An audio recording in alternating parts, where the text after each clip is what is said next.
얘기를 말씀을 많이 해주신 권대중 선생님께 감사드리고요. 다음으로는 영미미학 분과입니다. 서울대학교 미학과 교수이신 이혜환 선생님께서 분석미학의 문제와 방법을 중심으로 현대 영미미학 연구 현황에 대해서 발표해 주시겠습니다.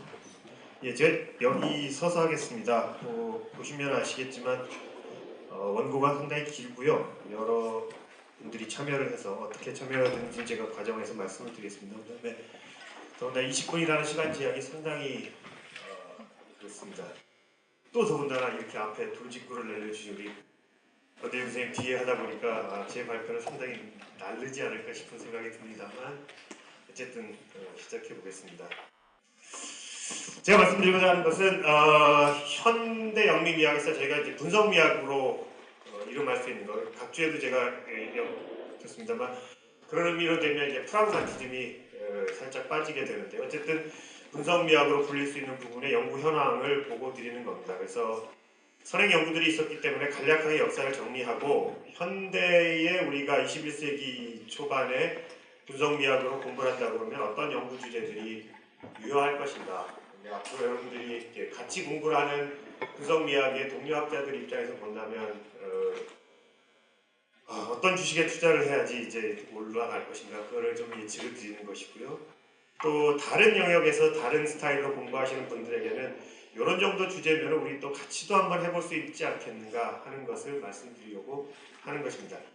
그러는 과정에서 이제 분석미학이나 분석철학의 방법론적인 적재성이 뭐냐라는 것도 좀 생각해 보려고 하는 거죠.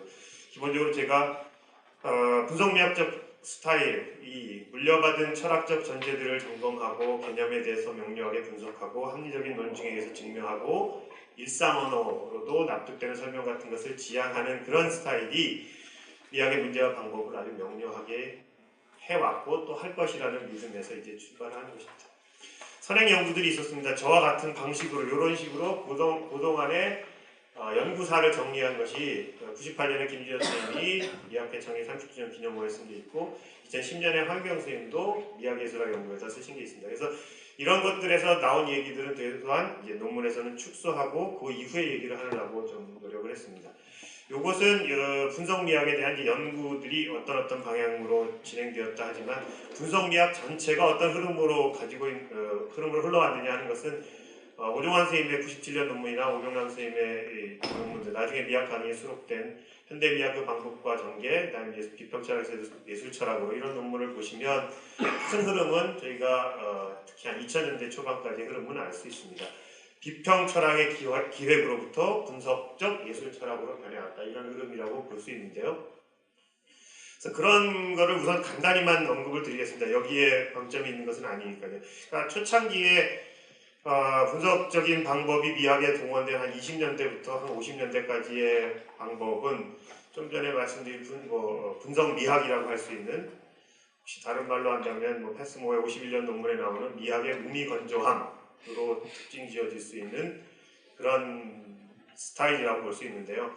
철학의 문제가 언어의 문제라는 분석 철학의 기본적인 시각하고 후기 비트겐슈타인 일상언어 분석 방법에 기반해서 예술의 본질 같은 걸 따져보거나 상정하기보다는 미적인 것도 어떤 속성을 상정하는 게 아니라 아름답다, 평가적인 진술 이런 데 사용되는 말들의 의미 같은 걸 따져보는 그러다 보니까 적극적인 이론 구성을 피하게 되고 무엇이 좋다, 무엇이 옳다 같은 것을 윤리학에서 얘기하는 것을 미학에다 그대로 파생시켜서 적용한 것 같은 방식으로 진행이 되었던 겁니다.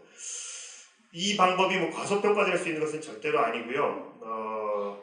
명료화하고 분석하고 비판하고 이런 데서 기존 견해의 맹점과 모순점이 드러나게 됐고 그런 의미에서 초창기의 분석미학은 상당히 파괴적이죠. 이런 이론이 있었는데 이런 전제의 근본에 기초했기 때문에 유지하기 힘들겠다 같은 식으로 이 성향은 현재까지도 이어지는 분석미학의 기본적인 성격이 되었습니다. 그 이후에 그러면 60년대 70년대 넘어가면서 어떤 변화가 일어났었냐 크게 보면 제가 보기에는 이제 예술 철학이 다시 가능해졌다라는 것을 이제 앞에 선생님들이 잘 지적하신 것이고요. 그 예술 철학이 가능해졌다라는 것을 다른 또 틀에서 얘기하면 스스로의 방법론 때문에 제한될 수밖에 없었던 영역을 다시 벗어나 보려는 시도들이 생겨났던 것이죠. 그래서 그 이정표 굿이라는 그 저작들과 논문을 가지고 그 흐름을 볼 수가 있는데요. 58년, 59년에 비어딜리하고 시빌리의 논문, 이 시빌리는 논문이고 비어딜리는 책이지만 이것은 그 이전까지 그 이전 시대에 있었던 미학하는 방법의 결과물을 집대성한 겁니다. 그러니까 그 이전 시대에 있었던 것들의 가장 나은 작품이라고 볼 수 있는데요. 68년에 굿맨의 랭귀지스 오브 아트가 나오면서 아주 주류 분석 철학자가 예술이나 미의 문제를 다루면서 굉장히 정치한 글을 쓸 수 있구나 같은 식으로 각광을 받기 시작합니다. 64년에 단토의 논문 잘하시는 게 나오고 그 다음에 디키의 제도를 이어지면서 이제 예술 철학의 가능성이 점쳐지고요. 80년대 보라임의 아테니스 오브젝트나 90년대 월튼의 미메시스 이 논문들은 그 안에서 어떤 주제들이 재현이라든가 허구라든가 상상이라든가 이런 것이 얼마나 다른 시각으로 볼 수 있고 또 다른 가능성을 가질 수 있는가를 보여주는 역시 이제 그라운드 브레이킹한 그 저작들이라고 볼 수 있습니다.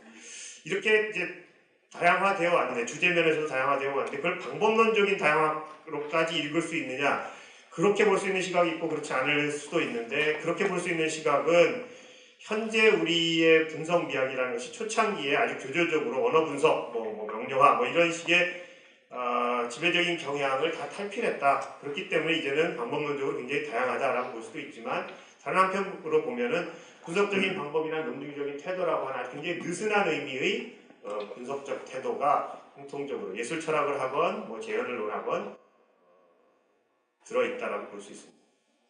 그래서 주제 면에서는 또 하나 이제 중요한 것이 그 분석 철학에서 각각의 형이상학이나 언어 철학이나 이런 주제에서 발전되는 이슈들이나 논쟁점들이 그대로 미학에 수입이 돼서 혹은 또 미학을 얘기하는데 그 주제들을 가지고 하다 보니까 역수출이 되는 경우도 있죠. 그러니까 미학에서 논의된 것들이 다른 철학 일반의 논의에다 적용되는 경우도 있는데 그렇게 하면서 이제 주제 영역들을 개발해 왔습니다. 지금 다 읽을 수는 없으니까요. 한번 보시면 형이상학이나 속성과 수로에 대한 것, 그다음에 언어 철학, 인식론, 심리 철학, 윤리학과 메타윤리학이 다 미학의 문제들을 구성하는데 기여를 했다는 것이죠. 그렇게 해서 만들어진 어떻게 보면 90년대 후반부터 나오는 대부분의 표준적인 인문 혹은 엔솔로지의 기본 구성은 이렇게 되어 있습니다. 이것이 지금까지 분석미학이 이제 만들어낸 어떤 주제 영역들인 것이죠. 미적인 것, 그 다음에 예술 정의, 존재론, 회화를 주로 중심으로 해서 재현, 음악을 주로 중심으로 해서 표현과 감정, 문학을 중심으로 해서 허구와 진리와 지식의 문제, 그 다음에 메타적인 문제로서 비평의 가능성 해석, 그리고 미적 가치와 예술적 가치 이런 식의 흐름으로 구성이 되어 있습니다. 여기까지가 이제 그 과거의 얘기를 드리는 거고요. 그 다음에 이제 제가 이 발표에서 해야 되는 일이 뭐냐면 바로 이런 흐름으로 봤을 때 어떤 주제들이 앞으로 더 각광을 받게 되냐라는 겁니다. 그래서 저희는 이 부분에서 이제 아까 그 다른 전문가 선생님들의 노력이 같이 모아진 거죠. 5가지 뽑아봤는데 감정, 상상력과 창조성, 허구, 경험과학의 유입, 그다음에 메타담론으로서의 미학 이렇게 5 큰 흐름을 생각해봤는데 그래서 감정에 대해서는 우리 최근홍 선생님이 써주셨고 허구에 대해서는 윤지원 선생님이 그다음에 경험과학 얘기는 강선아 선생님이 있었고 메타담론은 신현주 선생님이 있었고 상상력과 창조성은 제가 써야 되는데 이제 여기까지 하는 얘기를 하다 보니까 아직 쓸 새가 없어서 이 부분이 비어 있습니다. 논문에서는 아마 나오게 되기를 희망을 하지만 많이 기대는 안 하고 있습니다. 그 각각을 좀 얘기를 드려야 될 텐데요. 그 전에 왜 하필 감정이고 왜 하필 상상이고 허구인가라는 얘기를 간단히 드리면 그렇습니다. 이제부터가 제가 그냥 드리고 싶은 이야기인데 궁극적으로 미학의 모든 논의는 미와 예술을 가능케 하는 인간적 영역에 대한 우리가 미와 예술에 관한 영역 공부를 한다고 하지만 그걸 가능하게 하는 인간적 영역에 대한 탐구로 귀결될 것이기 때문에 감정이니 감성, 상상력이니 창조성, 허구 이런 거 허구를 이해하는 것 이런 것들은 어느 방법론을 택하건 간에 우리 미학에서 그런 인간의 영역으로서 다룰 수밖에 없는 것이죠. 그래서 얼핏 보면 분석 미학이 각각의 주제별로 세분되어 있는 것 같이 보이지만 그 세분되어 있는 영역에서의 탐구 주제를 한데 모으면 결국 인간 이해학으로서 다른 어떤 방법론의 철학과도 같은 영역을 공유하고 있다고 볼 수 있습니다. 그다음에 아까 그 얘기 드린 현재 이제 아주 이렇게 블록화되어 있는 연구들 안에서 이미 상상이나 허구나 감정들이 다 얘기는 되고 있지만 그러나 부수적으로 그 얘기된 것 말고 이 주제만을 따로 뽑아서 얘기하기 시작한 지는 얼마 되지 않은 것 같습니다. 그래서 저희도 이게 참여하면은 새로운 담론을 펼치고 그 논의의 지형도를 만드는데 기여할 수가 있을 것 같은 의미에서 이게 이제 미래의 핫 이슈가 될 것이라고 생각한 것이고요. 보시면은 아시겠지만 이게 가장 현대적인 논의이겠지만 지금 우리가 인공지능 얘기를 하고 뭐 얼마나 인간적인 면이 어떤 부분인가 얘기를 하고 있는데 인공지능이 할 수 없는 부분이 뭐고 이런 얘기를 하는데 그 중에 가장 대표적인 것이 감정, 상상, 호구의 인식 같은 것이라고 한다면 가장 현대적인 이 주제인 동시에 우리 미학에서도 그렇고 철학에서도 가장 오래된 주제들입니다. 그래서 그런 의미에서 이제 뽑힐 이유가 있다고 생각하고요. 지금까지 말씀드린 걸 종합해서 얘기 드리면 이렇게 현재로서는 뭐 영민이, 대륙인이 이런 식으로 스타일이 다른 걸로 구분되어 있지만 그걸 초월해서 같이 얘기해 볼 수 있는 주제들이 역시 감정, 상상, 호구가 아닌가 싶습니다. 그래서 이제 각자 선생님들이 써주신 것들을 뭐 요약을 해 있는데요. 이 요약은 사실은 뭐 큰 의미는 여기서 지금 잠깐 얘기하는 것은 큰 의미는 없습니다. 즉 만약에 감정을 가지고 분석미학이 계속 연구를 해 들어간다면 어떤 스타일이 될 것이냐라는 것이죠. 감정에 대한 이론도 지금까지 굉장히 많이 발전했거든요. 비록 한 지난 100년 사이에 철학적으로 감정을 들여다보기 시작한 지는 한 100년밖에 안 됐다고 하지만 그 사이에 벌어진 많은 변화들이 현재 우리가 예술이란 무엇인가를 그걸 얘기하기 위해서 감정을 언급하거나 또 음악의 표현성을 얘기하기 위해서 감정을 언급할 때 상당히 많이 들어와서 이제 새로운 이야기를 할 수 있게끔 만들어준 것이죠. 특히 감상자 반응과 관련해서 뭐 허구에 대한 역설이라든가 비교 역설 같은 것을 감정이 무엇인가를 놓고 굉장히 많이 얘기가 되고 있습니다. 허구의 경우도 마찬가지죠. 가장 오래된 우리의 예술 작품의 형태 같은 거고 우리가 허구를 이해한다는 것이 사실 굉장히 신기한 현상이면서 그게 해명이 되면 예술에 관한 많은 것들이 해명이 될 것 같은데 이제 뭐 연구가 시작이 되고 있는 거죠. 허구의 본성에 대한 해명이라든가 허구를 통해서 얻는 지식이 지식일 수 있는가, 그게 예술적 가치에 기여하는가, 또 허구는 픽션으로 해서 소설이나 뭐 이런 문학적인 거에서만 가능한가, 아니면 회화적인 것도 가능한가, 만약 회화적인 것이 가능하다면 그 이후에 사진이나 비디오나 이런 것 같은 걸로 확장될 수 없는가 등등이 허구에 대한 논의에 계속되는 주제들일 것입니다. 경험과학 얘기는 뭐 현대적인 학문의 뭐 전반적인 성향이니까 어쩔 수 없이 이건 이제 받아들여야 될 것이고 상당히 많은 저술들이 이미 심리학자들이나 진화 심리학자들과 협업 혹은 뭐 공조해서 만든 에솔로지들이나 이런 것들이 계속 나오고 있습니다. 또 하나 제가 읽을 수 있는 여기에 적진 않았지만 또 하나 읽을 수 있는 하나의 그 특징이 점차적으로 예술 철학이라는 책보다는 문학의 철학, 음악의 철학, 영화의 철학 이런 식으로 제목을 달고 있는 책들이 많이 나오고 있습니다. 내용을 들여다봐도 이제 보편적인 예술 철학, 보편적인 예술에 대한 얘기를 하는 것보다는 한 분야의 예술적 관행에서 문제를 뽑아내가지고 그 문제를 끌고 나가서 철학을 하는 일이 많아졌기 때문에 또 하나 예상될 수 있는 것이 이제 좀 개별 장르의 철학으로 분지할 것이다라는 것인데 항상 이제 저희 미학자들은 그런 거에 대해서 우려를 좀 가지고 있죠. 왜냐하면 경험미학이라는 것이 한계가 있는 것은 저희가 다 알고 있으니까요. 근데 경험미학에 한계가 있다는 사실하고 경험미학이 우리가 가지고 있는 메타적인 그리고 반성적인 사유로서의 철학적인 미학을 대체할 것이다라고 하는 것은 그 두 가지 주장을 우리가 구별할 수만 있다고 그러는 거예요. 즉 개체나 환원 같은 거에 도를 넘는 주장이 아니라면 경험미학의 대두를 꺼려할 필요는 없을 것 같습니다. 뭐 이런 얘기, 미학이 문화연구로 대체되는 일만 남았다 이런 말 나온 지도 벌써 한 20년, 30년이 지났지만 별로 그 대체는 안 이루어졌거든요. 그러니까 너무 우려하지 말고 이 경험과학과의 접목 부분은 받아들여야 될 것 같고요. 마지막으로 절대로 포기하기 힘든 부분이 이제 메타적 담론으로서의 미학이거든요.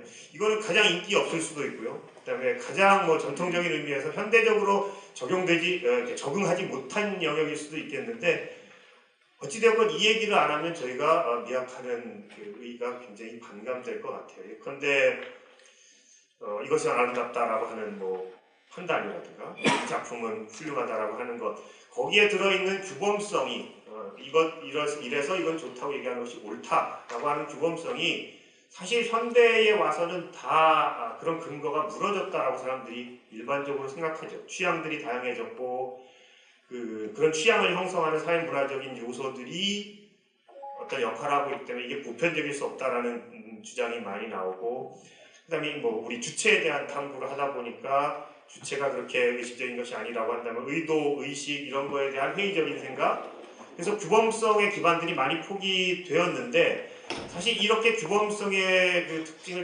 규범성을 다 포기하는 것이 적절하냐조차가 우리 미학의 중요한 연구 과제가 될 것 같아요.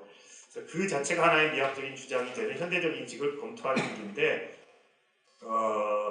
역시 이것도 대륙과 영미가 같이 소통할 수 있는 주제라고 생각합니다. 특히 이게 이제 어떤 형태로 나타나겠느냐 상대주의나 다원주의의 형태로 나타나겠죠. 그리고 상대주의나 다원주의가 우리 지적 세계의 한 매력 혹은 그런 것의 필요성은 당연히 인정해야 되는데 이것이 하나의 학술적인 이론으로서 삶에 대한 슬로건 남을 참 존중하고 잘 살아라라든가 뭐 귀 기울여 들어라라든가 넉넉해져라라든가 이런 것이 아니고 이론으로서 과연 성립할 수 있느냐 한다면 아직은 더 많이 따져보고 뭐 해야 될 것 같습니다. 흔히 우리가 상대주의나 다원주의를 택하게 되면 편해지는 것이 지적인 엄밀한 탐구로부터 그냥 한 발 물러나는 것이 더 쿨한 태도나 이렇게 보일 수가 있는데 그래야 되는 것인지가 저희가 한번 공부해 봐야 될 것 같다라고 생각합니다.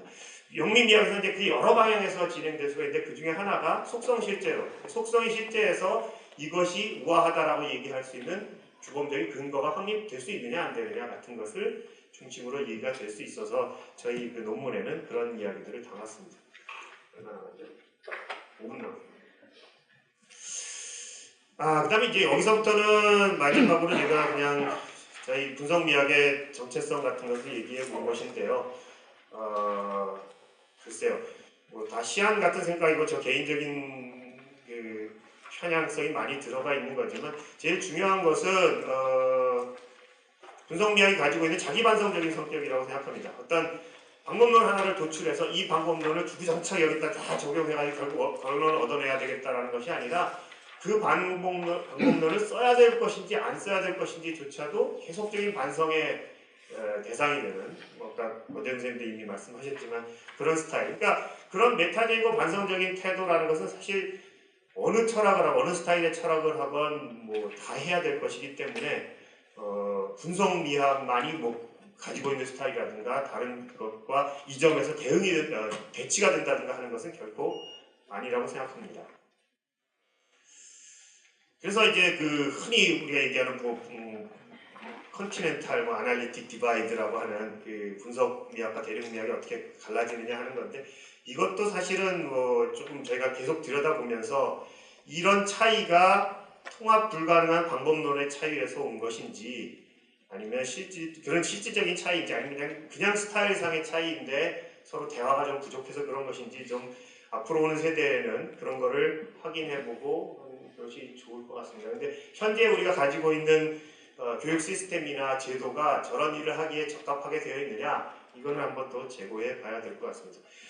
영미건 대륙이건 철학이 우려해야 할 것은 도금하거나 뭐 정치적 기준에 절대하거나 지적 허영이나 상대주의적 허무주의 같은 것이기 때문에 이들에 대항할 수 있는 철학 스타일로서 느슨하지만 여전히 유지되고 있는 분석적 태도가 가진 미덕은 높이 평가할 수 있을 거라고 생각합니다. 마지막 장입니다. 한국 현대 분석미학의 현재인데요. 저는 뭐 저희 도와주신 그 이다민 선생이나 뭐 이런 사람한테 통계도 다 내보라고 그러고 몇 편 있나 해보라고 했지만 자세히 넣는 것은 삼가했습니다. 그래서 보니까 50년 동안 한 150편 가까운 분석미학의 논문이 발표됐는데 주로 한국미학회에서만 발표되었습니다. 그러니까 분석미학이라고 하는 장르는 저희 서울대학 미학과를 중심으로 한 한국미학회에서만 연구되고 있는 것으로 보셔도 될 것 같습니다. 논문을 통한 학술적 대화라는 이상은 선행 연구 및 동료 연구자들의 견해에 반응하고 이를 활용하거나 비판적인 방식으로 접근할 때 이루어질 수 있다. 분석미학은 이러한 이상을 구현할 수 있는 자생력 있는 사유가 가능한 분야로 최근 발표되는 다양한 주제의 세부나 전문화된 논문들을 통해 10개나마 그러한 모습을 읽어낼 수 있을 정도로 진화하고 있다. 추세로 판단하건대 이러한 경향은 가속화될 것이다. 학회 초창기 어려운 긴 시간 동안 뛰어난 학문적 품성으로 묵묵히 씨를 뿌려두신 선배 연구자들의 의지 덕분에 이러한 낙관적 예상도 가능해진 시기를 맞는다. 장밋빛 미래까지는 아니더라도 지난 50년 분석미학의 뜻을 둔 소수의 연구자들이 각자 그래도 무언가 바로 해온 것 같다라는 스스로의 평가가 자기 기만만은 아닐 것 같다는 말로 발표를 마치겠습니다. 감사합니다.